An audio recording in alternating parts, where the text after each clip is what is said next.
Jeremy TV. Hey guys, Jeremy here, and I'm coming at you on a cold, windy day here in southern Oklahoma. It's Saturday, December 30th, and I've got a project to do, even though it's pretty chilly out here to me. But I think once I get working and get to moving around, I'll be okay. Behind me, you can see my dog pen.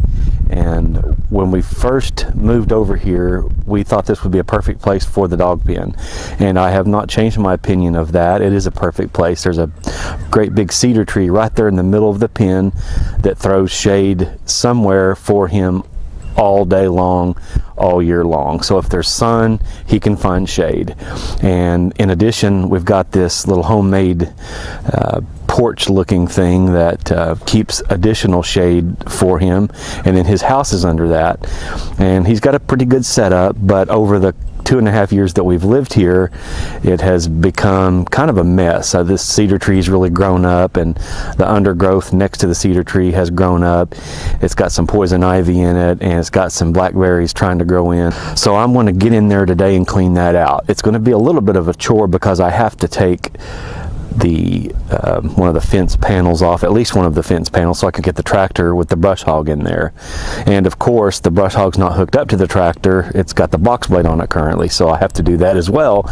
And sometimes hooking up those 3-point implements is a pain. So it doesn't seem like it should be a big project, but it will probably take 2 or 3 hours to do. And but it's something that needs to be done. It's not, I wouldn't say a critical project, but it needs to be done before spring, because once things start going back up again, I'm not going to want to get in there and mess with it because of poison ivy and stuff like that. So, but I'm going to go ahead and get started on this, get at least one fence panel down, see if that will suffice. So one of the things I like best about this fence, this pen setup, is its simplicity. It only took us maybe an hour and a half of construction. It's just properly spaced T-posts driven into the ground, and some of these big 16-foot long galvanized cattle panels. And these actually might be hog panels. Some of them are, because they've got the smaller slats at the bottom.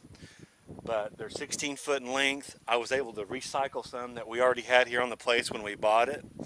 So I only had to buy, I think, 3 new ones for this setup, and this thing went up in no time, and it's worked very well for it. And it's not an unattractive setup. It may not be as nice as, say, chain link or something like that, but it doesn't look bad. It's easy to put up, it's easy to maintain, and then if you ever need to take it down, it's also easy to take down a panel and get access to it with a tractor.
Alright, so since I'll be using the Stihl today, I don't know if this is on all models of Stihl chainsaw, but it is on mine. Mine's an MS211C. What I wanted to show you was that you take this cover off, and down inside there is a switch. It's right in here, and you flip it over for winter and then back over for summer. So when the temperatures are below 50, they say to flip it over to the winter setting. And I think what that does is route heat off the exhaust back around to the carburetor to keep the chainsaw running warm enough. And then when the temperature gets back above 50, you would flip that back into summer mode. Well, here in Oklahoma, you might flip that thing back and forth 6 or 8 different times during a year. So I always make a habit to check that every time I use the chainsaw.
Now, so a lot of that junk that was hanging down in the way and falling over on the porch is now out of the way. But I left enough that he's still got some shade when he needs it in the heat of the summer. But now, with all this junk out of here, I can get in here with a weed eater and the lawnmower and clean this up in the summer and keep it cut down where the briars and stuff don't grow back. But what I'm gonna have to do is down here at my feet and just to the west of me is it's mounded up pretty good, and there's a couple of rocks in there. I'm gonna come in here probably with the box blade before I unhook it and drag that stuff out of here. Just drag it, pull it away from the tree, get this as level as I can so when I come in here in the summer I can mow it and not have any problems with the mower getting up on a mound of dirt and killing the mower. So it worked out even a little better than I thought. I thought I was going to have to take the porch out of here and move the house and everything, but I'm just going to leave it. It's fine. And the good thing is it's kind of, the ground is kind of formed around it a little bit, so it helps hold it in wind. I'm not going to disturb that. I'm just going to leave it where it is and work around it, because I've got the tree cut back enough that I feel comfortable with it, and got a lot of this undergrowth crap cut out. So I'm going to go get the tractor, start with the box blade, get some junk drug out of here. I may not even need to run the brush hog. I'll just get the box blade in here first and see what we can get out with that.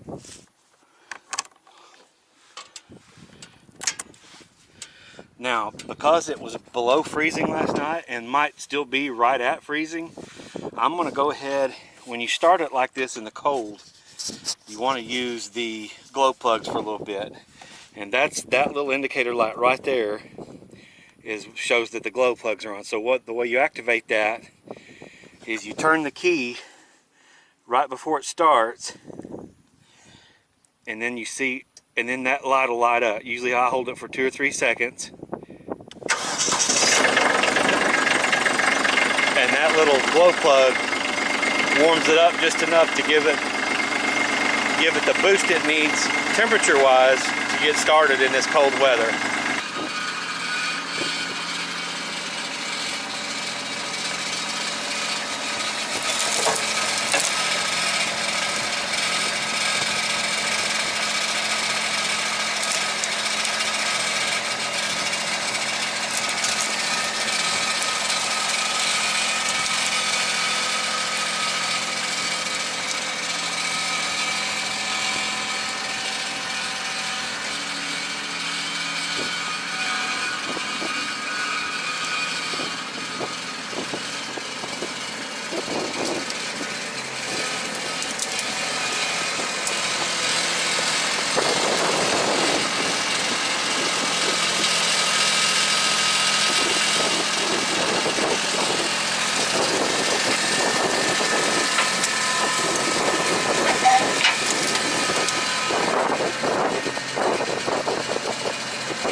Alright, so here's the deal.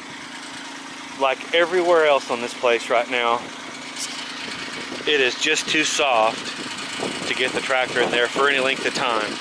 Just driving over it like 3 times and trying to pull a little bit on some of these roots, I've made a mess, a much bigger mess than I wanted to.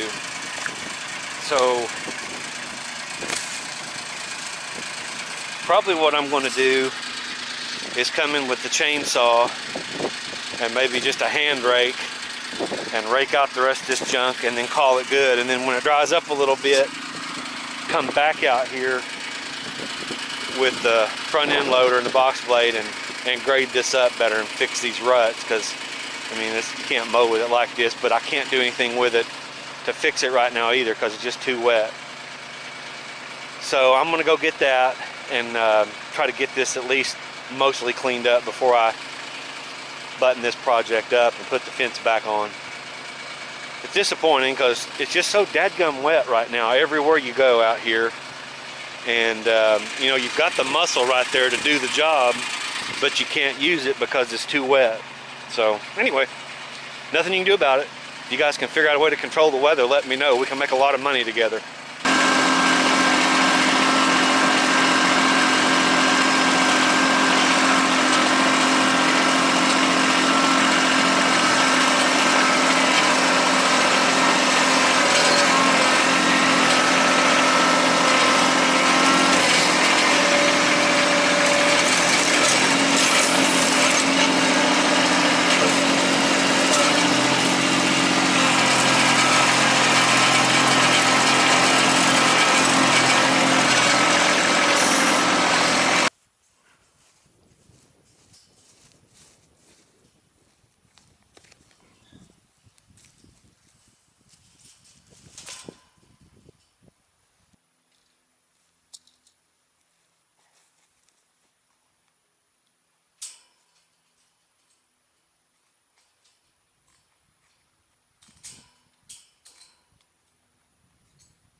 Okay, well that job's done. I'm glad it's done. Once again, I overestimated how long it would take to do.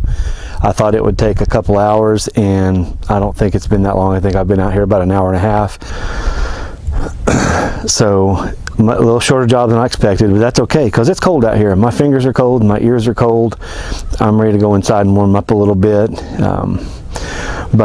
And this was just a spur of the moment project. I had no plans to do this, but I didn't exactly lie about my last video being the last one of 2018, because by the time I get this edited and posted, it will be 2019. So if you like that video, please give it a thumbs up. If you like the stuff we do here on this channel, click subscribe. And if you have any questions or comments, or just want to check in where you're watching from, drop those in the comment section right down below. Thanks for being here, and I hope to see you again soon.